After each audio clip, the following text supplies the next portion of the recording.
नमस्ते दोस्तों, मैं हूं आपकी दोस्त, life coach, motivational speaker, freedom house की फाउंडर सुलेखा अग्रवाल।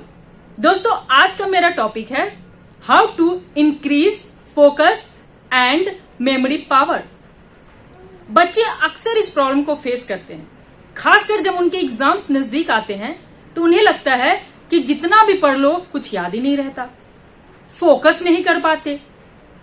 अगर दोस्तों आपकी भी यही प्रॉब्लम है तो मेरे इस वीडियो को लास्ट तक जरूर देखें।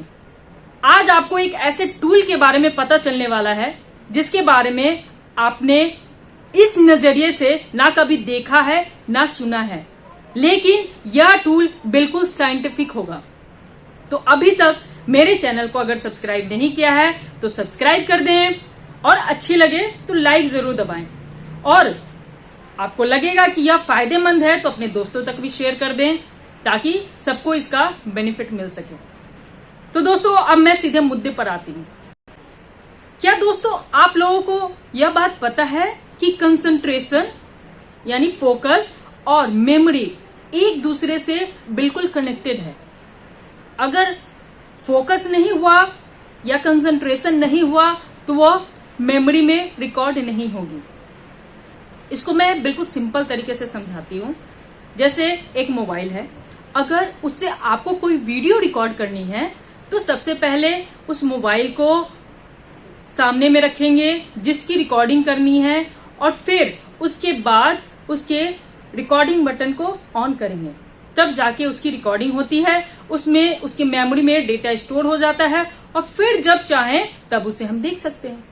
ठीक उसी तरीके से हमारा जो माइंड होता है, जैसा कि मैंने अपने इसके पहले वाले वीडियो में बताया था कि हमारा माइंड एक रिकॉर्डिंग मशीन की तरह होता है। हम जो भी कुछ देखते हैं, सुनते हैं, फील करते हैं, उन सब की रिकॉर्डिंग हमारे माइंड में हो जाती है, और जब चाहें तब उस चीज को हम देख सकते हैं। और ऐसा ही होता है ना, हम लोग जब किसी चीज को याद करते हैं तब वो हमें याद आ जाता है, क्योंकि उसकी रिकॉर्डिंग हमारे माइंड में पड़ी होती है। और कभी कभी कोई चीज ऐसा होता है जिसे हम देखते हैं तो भी याद नहीं आता। क्यों? क्योंकि उसकी रिकॉर्डिंग हमारे माइंड में नहीं हुई होती है। तो यह रिकॉर्डिंग कैसे होता है? जैसे कि हमने मोबाइल के लेंस को फोकस करा, उसी तरीके से जब हम पढ़ाई की अगर मैं बात करूं, पढ़ते हैं तो हमने अपने आंखों को बुक पे तो फोकस कर दिया, लेकिन बस वो लेंस फोकस हो गया, हमारे माइंड में कुछ और ही थॉट्स चल रहे होते हैं, जिसकी वजह से जो भी हम पढ़ते हैं उसकी रिकॉर्डिंग नहीं हो पाती है और हमें कुछ याद नहीं रहता। दोस्तों, आपको पता है कि एक दिन में हमारे दिमाग में 60,000 से 80,000 तक थॉट्स आते हैं। अगर सिंपल से सेकंड का कैलकुलेशन करा जाए तो हर एक सेकंड में एक थॉट आते हैं।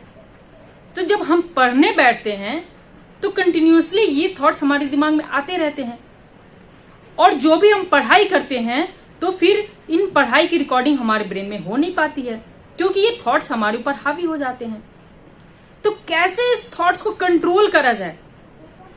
कैसे कम से कम थॉट्स दिमाग में आए ताकि जो भी हम पढ़ें वो काफी समय तक हमें याद रहे, उसकी रिकॉर्डिंग बढ़िया तरीके से हमारे दिमाग में हो सके।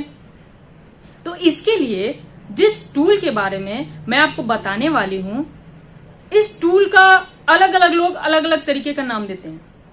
आपने इस बारे में सुना भी होगा, लेकिन स्टूडेंट्स हो या फिर जनरली जो लोग होते हैं वो इस चीज को, इस टूल के बारे में स्टूडेंट्स के लिए अहमियत को नहीं समझ पाते हैं।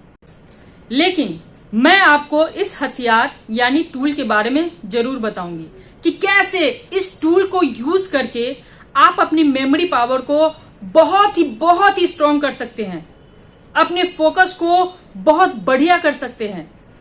आपको जानकर आश्चर्य होगा कि यह टूल यूज करने के बाद ज्यादा दिन नहीं, अगर आप सिर्फ 1 महीने भी इस टूल को यूज करते हैं तो आपकी फोकस और मेमोरी पावर 50% तक इंक्रीज हो सकती है।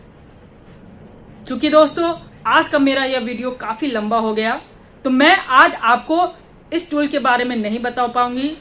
सॉरी, गुस्सा मत होना, गाली मत करना।